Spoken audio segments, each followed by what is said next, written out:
여기로 끝인 거 아니야?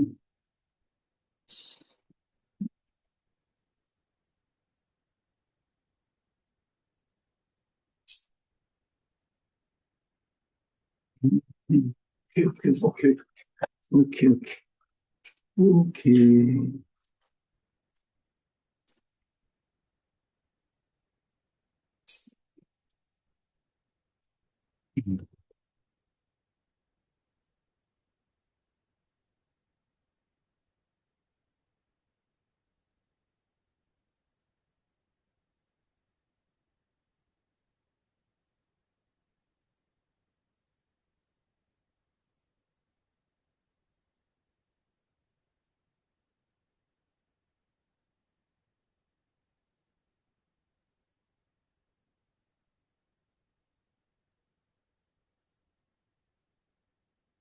여기부터 해야 되겠네.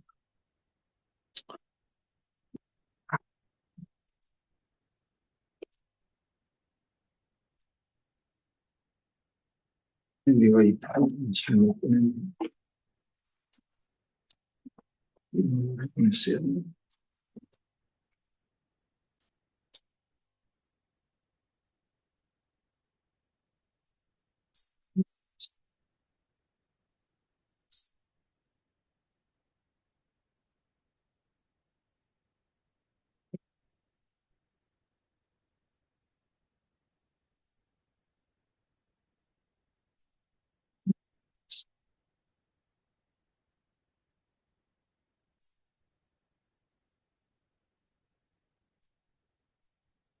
어,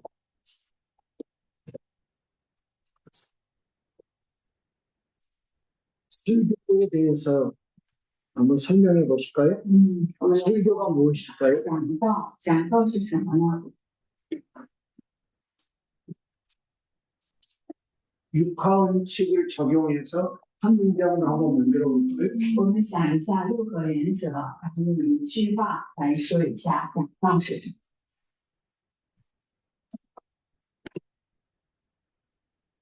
설교에는 반드시 세 가지 요소가 있어야 됩니다.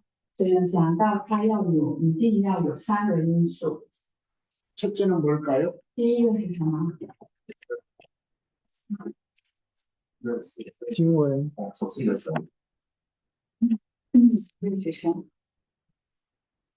是우리가 알고 하나님을 알아야 합니다. 설교의 3요소는 차이는 있지만 때는 성경 본문이 있어요. 那么我们三个因素呢，我们会有一个区别。第一个呢，要有圣经的经文， 그다음에 설교자가 있어요. 还有讲道者。 세 번째는 회중이 있어요. 第三个是会众。 아무도 없는데 설교할 수 없잖아요. 没有一个人让我给写讲。 그래서 이거를 설교의 3요소라고도 합니다. 所以呢，这个讲道的三个因素。 그러면 설교는 무엇일까요? 那么讲道是什么？ 누가 설교할 수 있을까요? 谁可以讲道？ 누가? 谁？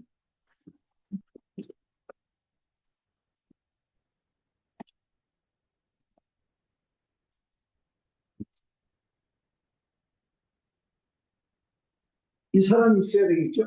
有讲道者是吧？ 예. 자, 누가는 이 사람이죠. 谁就是那个讲道者？ 목사 전도사. 하나님의 부르심을 받아야 됩니다. 要有神的呼召使命。 하나님의 부르심을 받아가지고 교육을 받아야 됩니다. 有神的呼召，然后要受教育的。 설교에 대한 교육이 되겠죠? 讲道的这个教育。 그뿐만 아니라 신학 전반의 교육도 될 수 있고요. 也可以是受神学教育。 누가? 谁呢？有呼召的，受教育的。 하나님의 부르심을 받아 훈련받은 설교자가 有神呼召，受神学教育的。 무엇을 가지고 설교해야 될까요? 用什么讲道？ 성경이 있어요. 有圣经经文。 본문을 어떻게 여러분은 정하시나요? 所以这个经文是怎么定下来呢？ 루터교는 본문을 정해줬다고 그랬어요. 路德宗他们已经有规定的经文， 개혁교회는 창세기부터 이런 식으로 책별로 순서대로 이어서 한다고 그랬어요. 改革宗是从创世纪开始按照次序来讲的。 신명기는 한 본문을 가지고 2명에서 5명의 설교자가 설교한다고 그랬어요. 浸信会呢，用同样的一个经文，3到5位的人讲道。 그러니까 성경을 통해서 본문을 정해야 돼요. 所以呢，圣经里面我们要译出经文。 이 성경을 우리가 하나님의 계시의 말씀을 이렇게 할 수도 있잖아요. 所以呢，圣经我们可以说是神的启示的话语。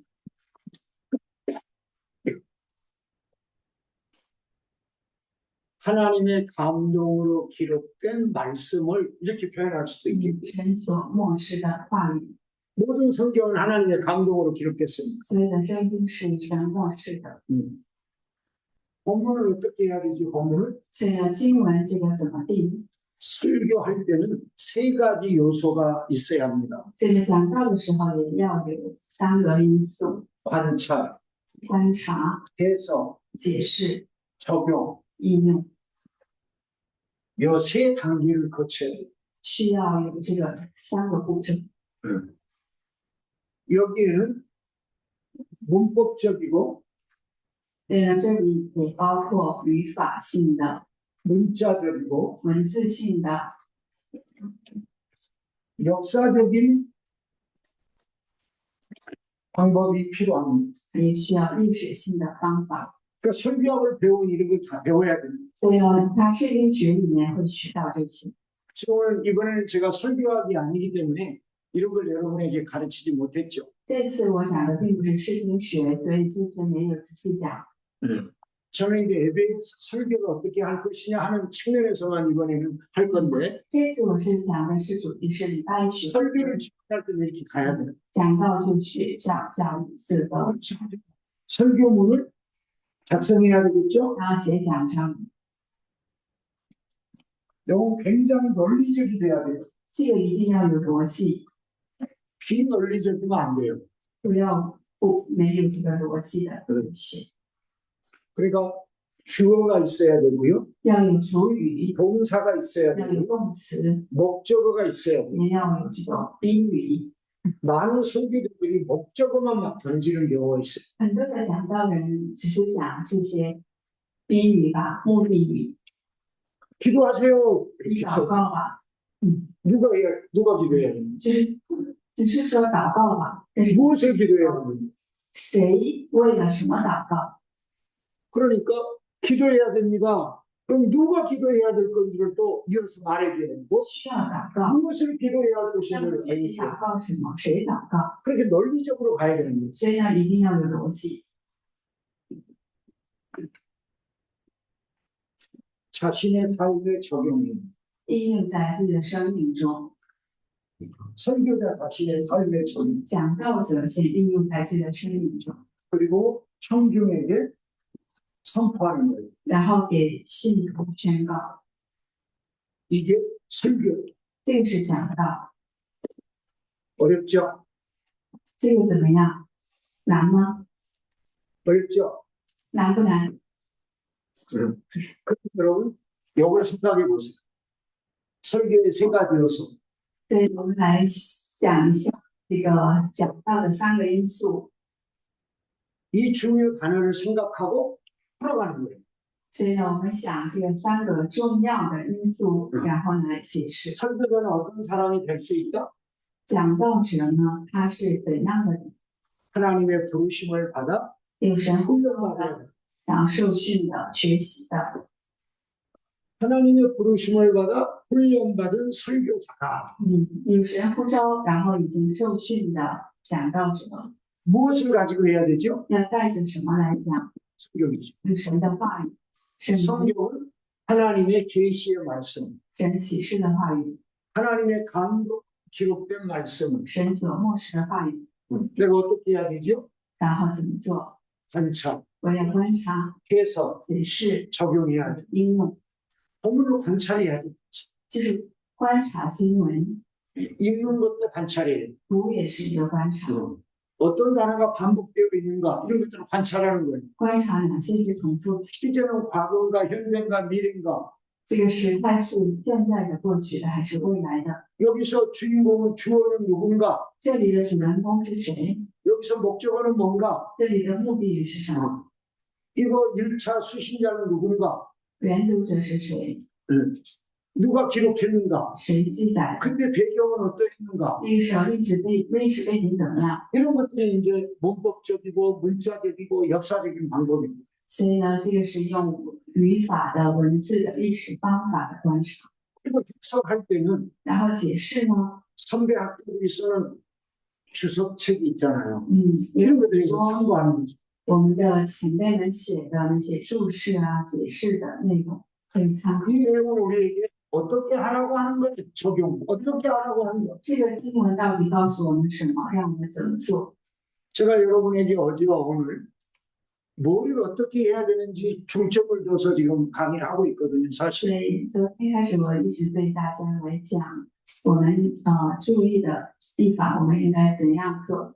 그래서 지금 예배에서 여러분이 적용해야 될 것, 다시 말하면 고쳐야 될 것, 그걸 찾아요. 所以呢，我们要找到我们礼拜当中要注意的，也就是说我们要更新的， 그리고 여러분 교회가 같이 고쳐야 할 걸 찾으셔야 돼요. 而且我们的教会可以一同的方向来改变的地方。 그걸 발견 못했으면 제 강의는 죽은 강의. 所以呢，大家没有帮助到大家改变的话，我的讲课是死的， 행함이 없으면 죽은 거. 因为没有行道是死的， 변화가 없다는 것은 죽은 거 같아. 没有改变率跟死一样。 그러니까 우리 지식적으로만 알고 끝나버리면 그건 죽은 거예요. 我只是学习知识，我们 그래서 没有 찾아야 돼요. 实践的改变，所以应用我们一定要找出来， 그래서 설교문을 작성하는 거예요. 然后写出来讲章， 논리적으로 하라는 거죠. 有逻辑性的。 그 말은 서론이 있으면 본론이 있고 본론이 있으면 결론이 있고 이것도 논리적인 거예요. 对了，这个要有这个开始的，还有本文，还有结论。 우리가 사람도 만나서 본론만 이야기하고 늘 헤어진다. 그러면 기계적이죠. 所以我们见面人们，然后呢沟通的时候，只是讲这个重点结束，那这个就是一个机制一样。 근데 목적을 가지고 그 목적을 이루기 위해서 어떤 말부터 시작하고 그래서 상대방의 마음이 열리면 그거를 결정하게 하고 행하게 하는 이런 자세로 접근해야 되는 거죠. 所以呢，我们要有准备，先跟他聊，然后呢让他打开心门，然后说出重点，然后结束，这样。 설교자들이 조심해야 될 게 성도들에게 전달할 목적만 생각하거든요. 那么讲课者一定要注意，他们只关注要给会众传递， 근데 자신이 먼저 생겨. 其实在应用在自己的生命中。 내가 행해야 될, 내 가치관이 바뀌어야 될 게 뭔지, 내가 행해야 될 게 뭔지 이것부터 찾아내야 될 부분이 있어요. 先找出我要改变更新的是什么，我怎样行道，然后再讲到。 안수받은 목회자도 못하는 일을 초신자들이 할 수 있겠어요? 已经安利的牧师他也做不出来，他也行不来到，那初信者那到底能做吗？ 늘 그런 영적인 분위기 속에 살아가는 목회자도 못하는데 세상 일하다가 일주일에 한 번 딱 교회 온 성도가 어떻게 적용하면 살아가고 있어요? 所以呢，一直入会的者都不能做，那么刚信主的他是在职场上的，他能做吗？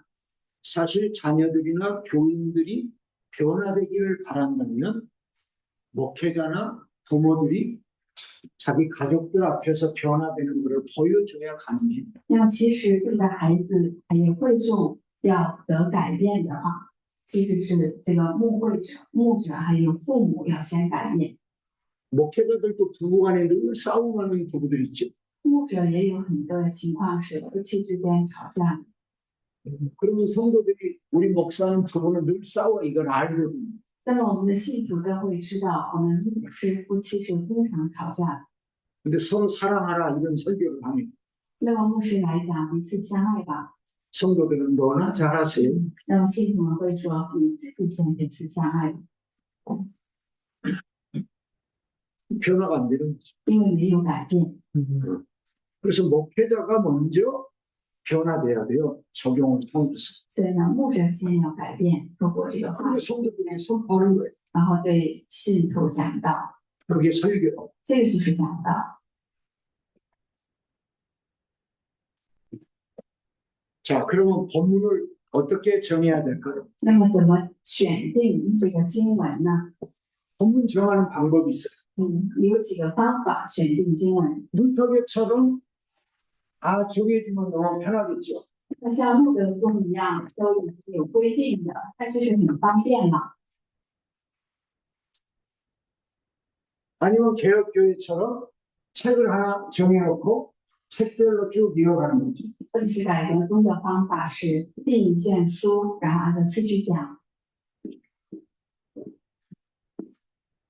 여기 굉장히 오랫동안 사용되는 방법이기도 해요. 这个是很长时间用的方法。 목회자가 성경을 읽다가 那么牧者读圣经的时候， 깨달은 말씀들을 본문으로 정하는 경우가 있어요. 他得到的启示，会定下来做经文。 내가 성경을 읽으니까 굉장히 은혜가 되는 거예요. 我 그래서 그거를 본문으로 정하는 방법. 得恩典，所以我选定这个做本文， 교회에 따라 정하는 수가 있어요. 或者是按照教会的这个节期，按照教会历来定的。 성탄절에 예수님의 십자가 죽음 설교하면 좀 그렇잖아요. 圣诞节的时候，你来讲耶稣被钉在十字架上，这个就是 성탄절에는 예수님 탄생한 거, 圣诞节要讲的是耶稣的诞生， 예언, 메시아가 올 걸 예언하는 거, 이런 설교를 해야 돼요. 先知预言弥赛亚的来到， 부활절에는 부활에 관한 설교를 하고, 复活节讲复活节的信息， 그런 식으로 교회력에 따른 설교 본문을 정할 수가 있어요. 所以可以根据教会历来定这个经文， 네. 또 주제별로 할 수도 있어요. 或者是主题性的定。 금년에 우리 교회는 전도를 열심히 해야 되겠다. 今年我们教会的口号是 그럼 전도에 관한 주제를 맞는 본문을 정해서 설교를 하는 거죠. 那么可以选定传福音的这个为做主题。 네. 그다음에 이제 흔히 쓰는 게 뭐 다양한 인터넷에 또 이제 설교 원고들이 뜨잖아요. 설교 자료들이. 那么还有这些方法是比较多样的，网络上的 방송을 통해서 하거나 网络的这个广播， 또는 설교집을 남의 설교집을 통해서 할 수도 있겠죠. 也可以参考别人的讲道集。 어떤 방법도 본문이 정해질 때 우리가 몇 가지를 염두에 둬야 되는 게 있어요. 所以呢，这些几种方式里面，这个经文定下来的时候，我们一定要考虑的， 그거는 뭐냐면 一定要考虑的是什么呢？ 전략을 정하는 거예요. 다른 말로 하면 문단을 정한 전략. 分段，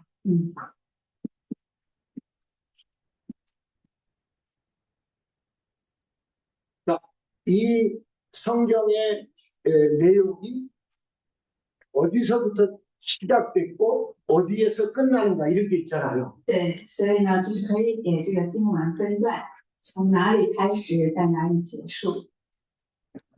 여러분 자기 나라 말을 학교에서 배우지요? 我们在学校里都会学自己国家的语言，是吧？ 초등학교부터 대학 때까지 배우죠. 从小学到大学都会学的。 그때 지문이라는 게 있잖아요. 그러니까 이제 이야기를 이렇게 쭉 써놓고 그 이야기를 통해서 이제 뭐 주어가 뭐냐, 시제는 뭐냐, 어떤 뭐 핵심 주제가 뭐냐, 뭐 이런 거를 찾아내는 시험 있잖아요. 그 자기 나라 또는 우리 같은 한국은 국어라고 그 시험 볼 때 그 지문을 통해서 그걸 찾아내잖아요.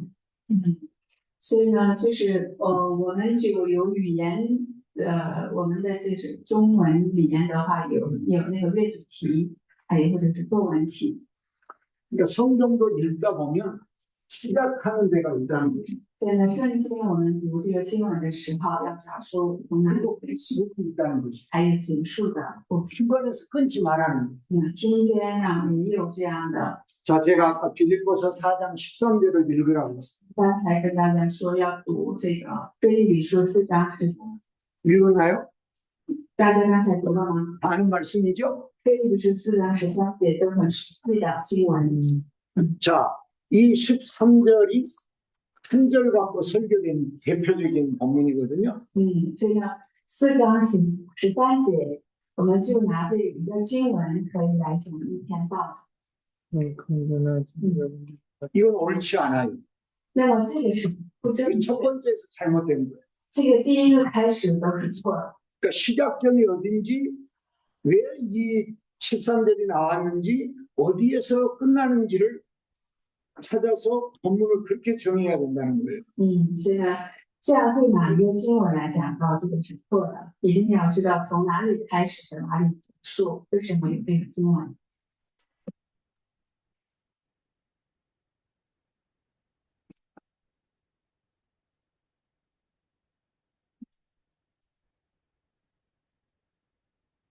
자, 그럼 몇 절부터 시작된 것 같아요?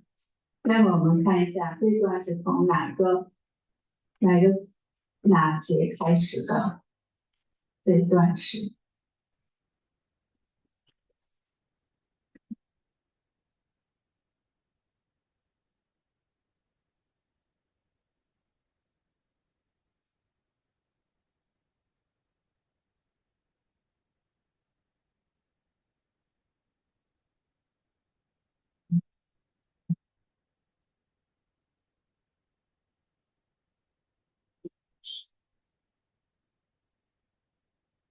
对这个13节这个经文在中间嘛，它的意思是这一段经文是哪一些经文是开始的？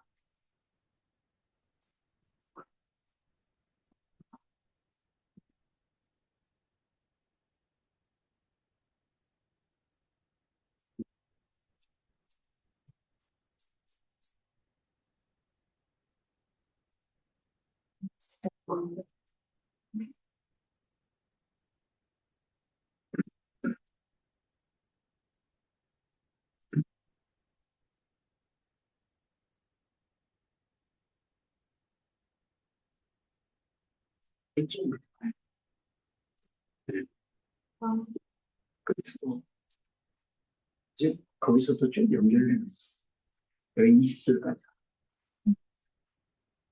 그런데 이거를 13절 한 절 가지고 설교하고 이 전체의 의미에서 달라져 버립니다. 우리가 그러니까 이거는 그렇게 하면 한국 성경이 동그라미에서 동그라미까지 이렇게 돼 있잖아요. 그러니까 가장 가까운 동그라미부터 가장 가까운 동그라미까지 이렇게 가는데 그거는 동그라미를 맹신하는 거죠. 그러니까 자기 나라 말을 배웠으면 자기 나라 성경을 통해서 이 본문이 어디서부터 시작됐는지를 알 수 있는 거죠.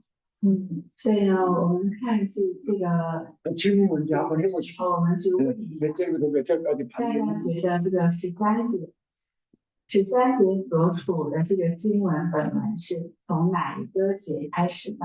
哪一节开始的？就是一个段落，一段。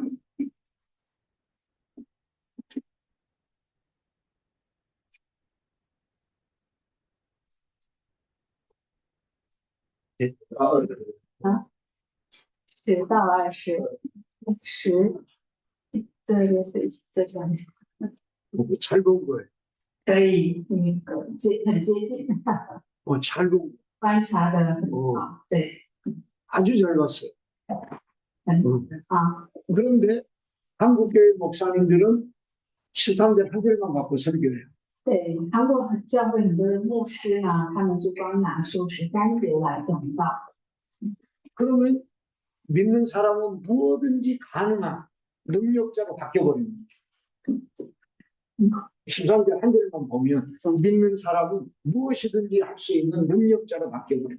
所以那样子的话怎么说呢？相信的人就是凡事都能做这样的任务。 나는 할 수 없는 게 너무 많아요. 할 수 있는 거는 별로 없어요. 其实我可以我可以做的不多， 망치질도 잘 못해요. 所以我也不会 톱질도 잘 못해요. 我也不会用锯子，也不会用锤子， 전등 이런 것도 잘 못 갈아요. 也不会去电灯。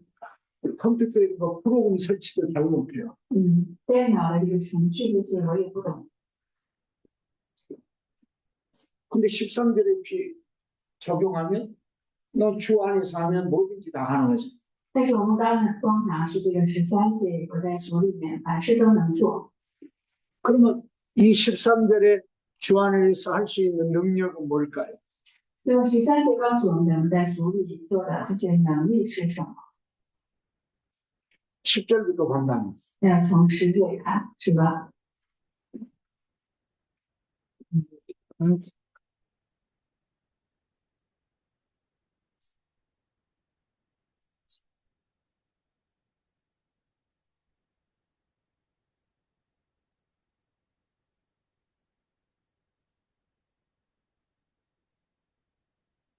我能够这些事情和一种所有事情，和力量能够做在这些真实可见的面前不容易一点，这些是我该说的能力。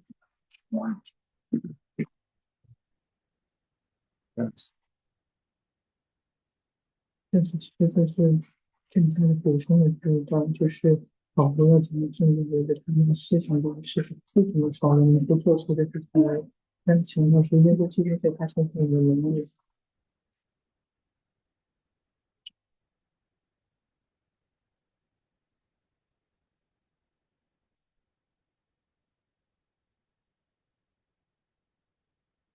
你看我身上的脾气和灵修，这个这些事情，可以在保罗身上都能够做出来这些事情，真的从神那里做能力。 건설하라고 통. 可以，对，大声， 알긴 한 것 같은데. 好像发现了。我觉得应该是第8节开始。开始在那里， 정확한 건 맞아요. 很正确啊。 8절부터 对，8节， 10절부터 너무 잘했지만 这也是做的可以的。 정말 정확한 거는 8절부터 8절부터 해요. 对，最这个是8节开始。 더 더. 哪些是？ 그 뭐냐? 然后 성령. 你可以说明一下。我觉得就是因为保罗的意思，他是说我能够，就是他要表明的，就是他能够做这些8节所说的那些事情，其实是让他们学习并且去效法，是因为基督的能力赋予我才能够做这些事情，是强调那些凡是真实的、可敬的、中立的、圣洁的、可爱的、有名的这些事情，就是在这些上面，就是保罗一直在强调这些事情你要思念，并且要学习，然后最后就解释他怎样能够做到这些事情，就是靠着那个加给我力量的凡事都能做。 바울이 그러니까 이야기하는 것은 그래서 이러한 것들을 할 수 있었던 것이 나중에도 이러한 일들을 겪으면서도 그리스도를 힘입어서 이렇게 할 수 있었다. 이것을 이야기하도록 하기 때문에 여기서부터 시작해요. 그리고 이제 13절의 능력은 뭐를 의미하는 거죠? 那么13节这里的加给我的这个力量，这我的能力是什么？13节说的能力是什么呀？圣灵的，对，他是基督。 그리스도인的。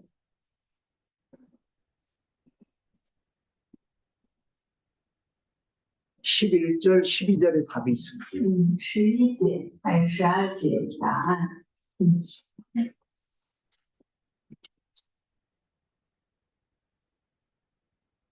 자족의 비결. 知足的秘诀。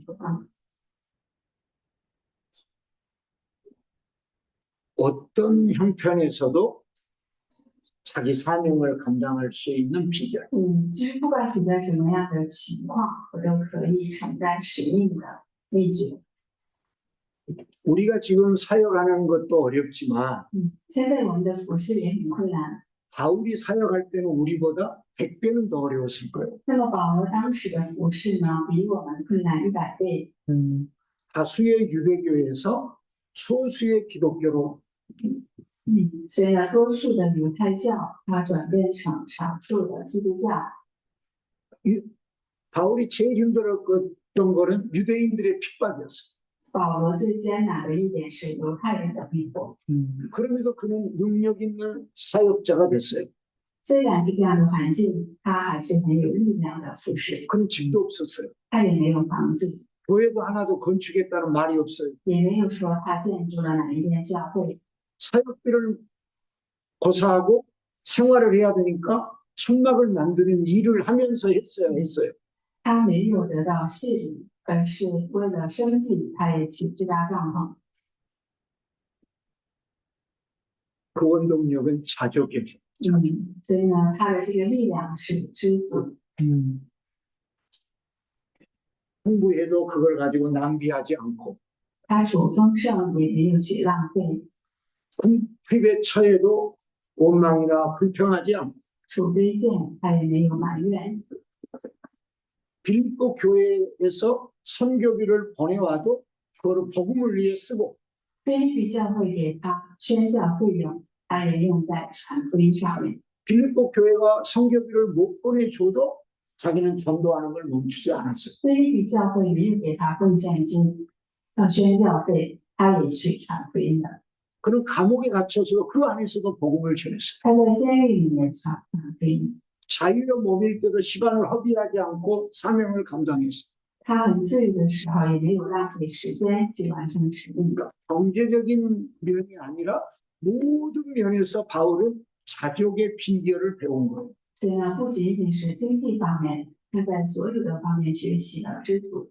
어떤 상황에서도 자기를 부르신 하나님의 뜻에 따라 사명을 감당할 수 있었어요. 不管是什么样的情况，他就是按照神的呼召来，这个承担自己的使命。 근데 바울은 그게 자기 의지나 자기 철학이나 자기 지식이 아니라 주님 안에서 그렇게 감당할 수 있었다고 고백하는 거예요. 那么保罗的告白是说，不是靠着自己的意志、智慧、能力，而是在主的里面可以的。 그게 13절. 这个是13这个意思。